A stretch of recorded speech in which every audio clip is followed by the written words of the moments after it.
আমার মানে সেটা কি আমার দোষ? হ্যাঁ, সবার কথা অনুযায়ী এটা আমারই দোষ। উঠতে বসতে সবাই একই কথা শোনায়। আমার হাজবেন্ডকে তো সবসময় বলে, কি বিয়ে করে নিয়ে আসলি, শ্বশুর বাড়িরও তো আদর পাবি না, এত বাদ দিয়ে এই এতিম মেয়ে বিয়ে করলি। শ্বশুর বাড়িতে এই কথা আর বাপের বাড়িতে আরেক কথা। ওইদিকে আমার বিয়ের 1 বছর আগে আমার মা মারা যায়। আমার মায়ের আমিই বড় মেয়ে ছিলাম আর অনেক শখের। আমার বিয়ে নিয়ে তো অনেক পরিকল্পনা করতো, অনেক ভাবনা চিন্তা করতো। লাস্ট তো বেঁচে থাকাটাই আর হলো না। ক্যান্সারে আক্রান্ত হয়ে আমার মা মারা যান আর আমার দায়িত্বে রেখে যান ছোট ছোট 2টা ভাই বোন।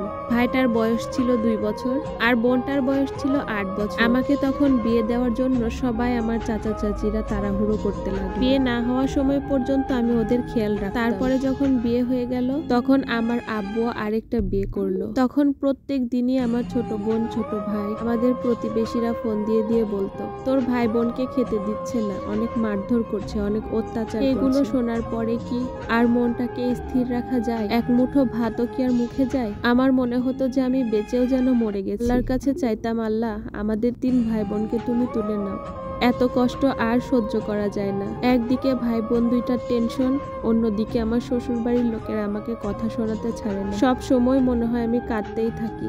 লাস্ট পর্যন্ত শুনলাম আমার ভাই বোন দুটোকে নাকি ফাইনালি বাড়ি থেকে বের করে দিয়েছে। এটা শোনার সাথে সাথে আমি শ্বশুর বাড়ি থেকে বের হয়ে পড়ি বাড়ির উদ্দেশ্যে। বাড়িতে গিয়ে দেখি সত্যি সত্যি ওদের দুজনকে বাড়ি থেকে বের করে দিয়েছে। ছোট্ট দুজন মায়া ভরা মুখেই যেন আমি কান্নায় ভেঙে পড়ি।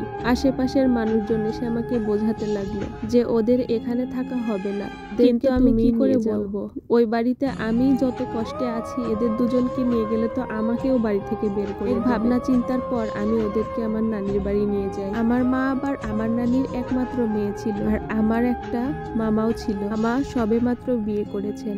আমি যখন ভাই বোন দুটোকে নিয়ে ওদের বাড়িতে উঠি, আমার মামা মনে হলো হেজিটেট ফিল করছে আর আমার মামি তো কথাই বলতেছিল না। আমার নানি তো মনে মনে খুব কষ্ট পাচ্ছিল, পরেও মামির ভয়ে কিচ্ছু বলতে পারছিল না। তবুও একমাত্র জোর করেই ওখানে থাকতে লাগলাম। একদিন রাস্তায় দাঁড়াইতেই দেখি আমাদের বাড়ির পাশের একটা চাচা কাজে যাচ্ছিল ওই দিক দিয়ে। তখন আমি তাকে জিজ্ঞেস করি আমাদের বাড়ির কি অবস্থা। তখন উনি উত্তর দিলেন, অবস্থা তো অনেক ভালো, তোমার আব্বু তোমার ওই নতুন মাকে নিয়ে ঘুরতে যাচ্ছে, ফুচকা খেতে যাচ্ছে, সবই করছে। সেটা শুনে আমার খুব কষ্ট লাগলো। আমার কথা না হয় নাই ভাবলো, 2টা মেয়ের পরে যে একটা ছেলে হয়েছে তার বয়স 2 বছর, তার কথাটা কি করে ভুলে গেল। এটা ভেবে আমার খুব কান্না পাচ্ছিল।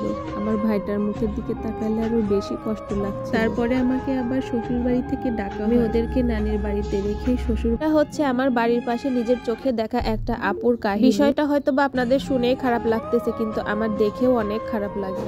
তো আজকে এ পর্যন্ত।